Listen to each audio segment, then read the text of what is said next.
Hey everyone, and welcome to Almost Cancelled. I am Peter, that's Connor, and we are going to talk about Doctor Who Season 10, Episode 9. It's called Empress of Mars. Full spoilers for the episode, as always. So, this was a very standalone episode. Yeah, It was also a very typical episode of Doctor Who, for the most part, I would have said. Basically, yeah. the gist of it is that what are they called? The Ice Warriors? Ice Warriors, There you go. yes.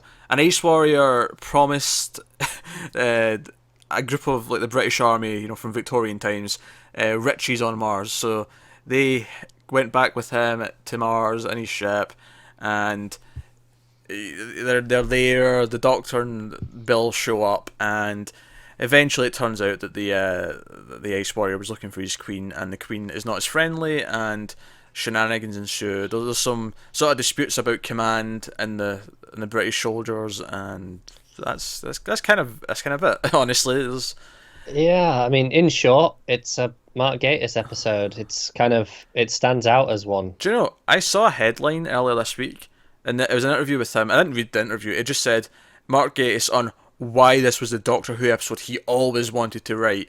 And now that I've watched it, I'm like, why? I think it's been a long time since he's written a good episode of Doctor Who. He's been involved long, obviously. His Sherlock stuff's fantastic, or at least the early Sherlock stuff by him, because obviously he's a co-creator of that, and he's written about half the episodes, I think. But oh man, he did the Robin Hood one. Oh, Yeah. The Crimson Horror. That was the one on the boat with the red spot. If you recall that, Matt Smith. oh, it's been a while. Yeah. But nah. So needless to say, this was a pretty mediocre episode. Uh, Yeah. at best. It didn't have a whole lot going for it. Honestly, my favourite thing was, and again, even in the bad episodes, we've been saying this all season, that the Bella and the Doctor and Nardle's interactions with each other are typically pretty fun. And Yeah. That stays.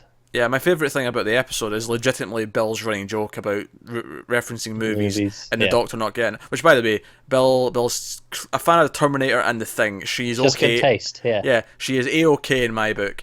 I love the payoff as well, though. As Doctor's referencing Frozen. You're going to be frozen for all eternity, just like Frozen. Like it's like you can tell he's not even seen it. He's Yeah, just she's like, he goes, "Oh, an eternal winter, just like in Frozen."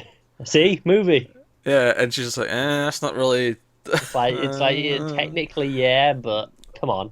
No, it's like he just picked. He remembers the name and he thought, oh, that must be about that. I'll just go for it. And that's honestly, I'm at a loss of what to say about this one. If I'm honest, it's. I mean, I like the opening in NASA where they all kind of just show up in the room and like all the NASA mission control are all just kind of like, who are you people? And they just like it was kind of fun because they just kind of talk over them as if they don't care that they're there, and it's Yeah, like actively going, "Oh, we're aliens, she's human." yeah. So I mean, there was some again fun interactions with the characters, but I mean, because obviously the most interesting thing is perhaps the setup for future episodes because the TARDIS acts up and it brings Nardole back to present day at the university, and he has to ask Missy for help because he can't get the TARDIS to work. Now I have a sneaking suspicion that Missy's behind whatever happened to the TARDIS to start this chain of events. Quite possibly. If she's not, it's the TARDIS doing it of its own accord, because we've seen it do that before. Oh sure, yeah. And if that is the case, I think I'm more intrigued, and then I want to know why. I agree. I'm just kind of expecting the obvious to happen where she turns to be evil. Like I said before, though, I will be far more impressed if they just stick with this and say, no, Master's reforming. And Yeah, and I thought the Doctor's reaction when he saw her was very interesting, I thought. It was kind of a look of fear, apprehension. It wasn't like what you do. It wasn't the shock that she was there. It was like, no, this can't be happening. This is bad. I actually really liked her response to him as well, because he says, I'm going to have to put you back in the vault. It's like, okay, like it was a very genuine kind of, yeah. I just, Yeah. I came to help because you need help. Yeah. I mean, it could be a trick, but it felt like, at least in the moment, it felt genuine, and I think that's really interesting.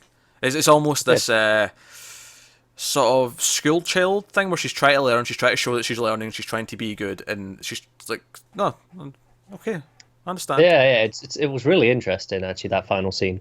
Yeah. Unfortunately, the bulk of the episode, not so much.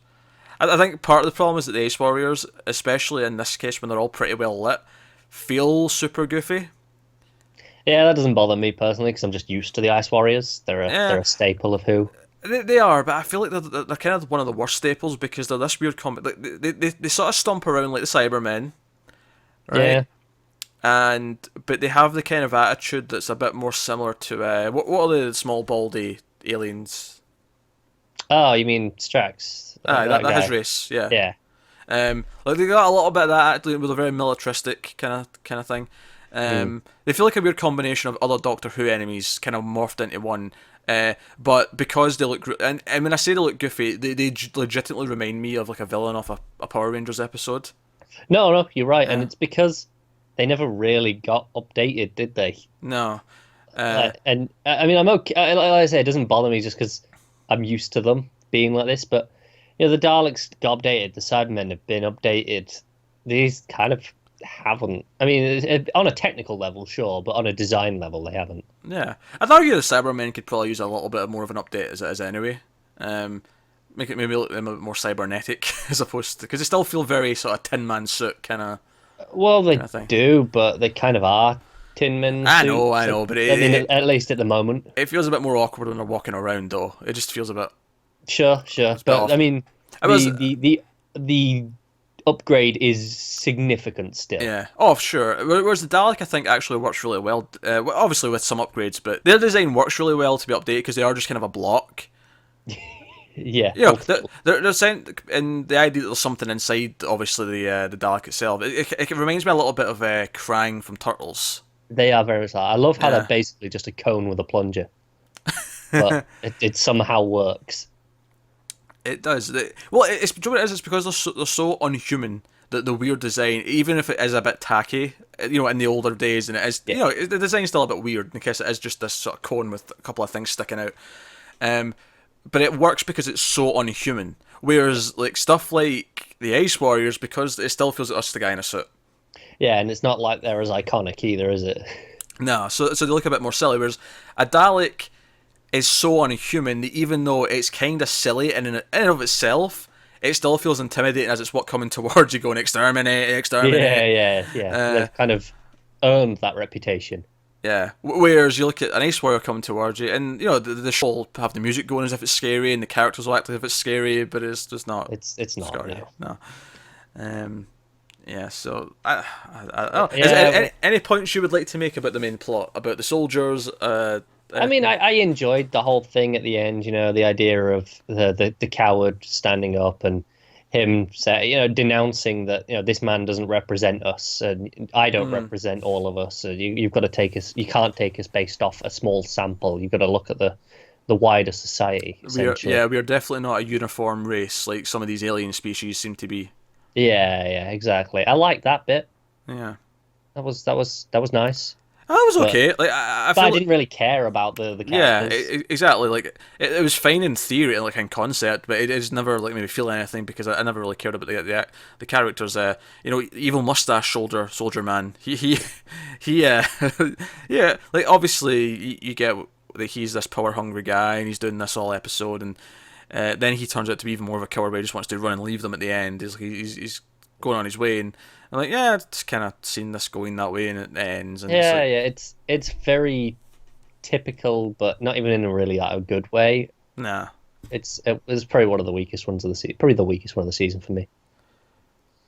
Yeah, yeah, and I was quite harsh on the house episode, which I still am because I hate where it went in the second half. Yeah, but But at least you enjoyed half of it. yeah, I enjoyed the setup for that one at least. Whereas this one, like, I should be excited about Mars episode. I so should be, but like, I don't know. Call me crazy, but when you put like a dining table in the cave in Mars and you have like Victorian soldiers having tea, I just kind Yeah. of like you're sucking all of the fun science fiction I out of tell it. you what did annoy me a little bit.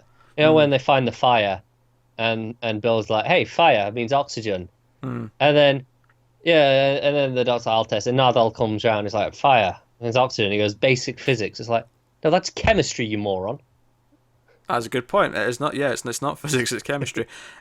Also, that doesn't account for the. Now, I'll give them credit. The Doctor is a better scientist than the characters in Prometheus, who happily just take off their helmets without thinking about it. Also, though, however, he does fail to mention. No, admittedly, if he mentioned it here, he'd have to mention it on every single planet they go to. So I get why they don't. But there's also the idea that there's also bacteria in the air that our bodies aren't used to, and that would still be an issue for, like, Bill. Maybe not the Doctor, because Doctor's the Doctor. It's but been everywhere, yeah. So there's still concerns beyond just there being oxygen in the air. There is, but Yeah. they address this one, and they use logic to go, hang on, this means we're safe for at least breathable air. Yeah, because fire, it can only function. Here's a question: is there any type of fire that functions with another source? Not without oxygen, I think. No, I was just curious. I was just wondering if you.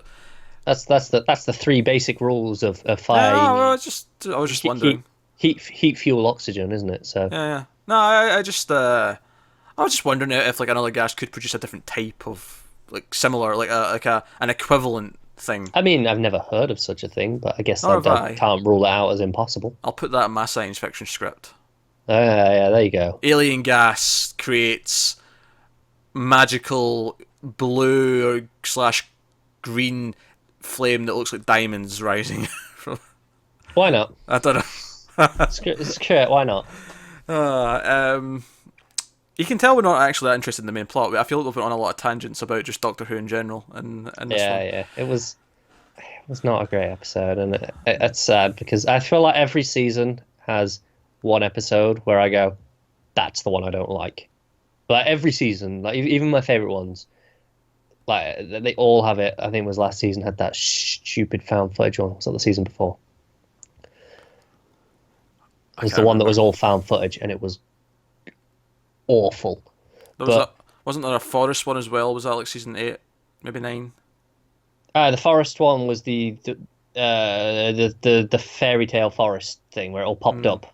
Yeah, that was Capaldi's first season. Yeah, that was rough. Yeah, that wasn't great. It's a shame. I feel like this is probably that episode. I mean, when I look back at the season now, and I'll go, that's the one I don't like. Yeah, it's a shame because we just had like a good three episodes in a row that we both quite enjoyed. There was a nice little trilogy that had a good story to it, and then there was this one. Kind of saw this coming to an extent, where I feel like the dud always falls, between a chunk of good ones. So you'll have a few good ones, then the dud, and then some more good ones. That said, the next one's looking kind of standalone as well from the next time.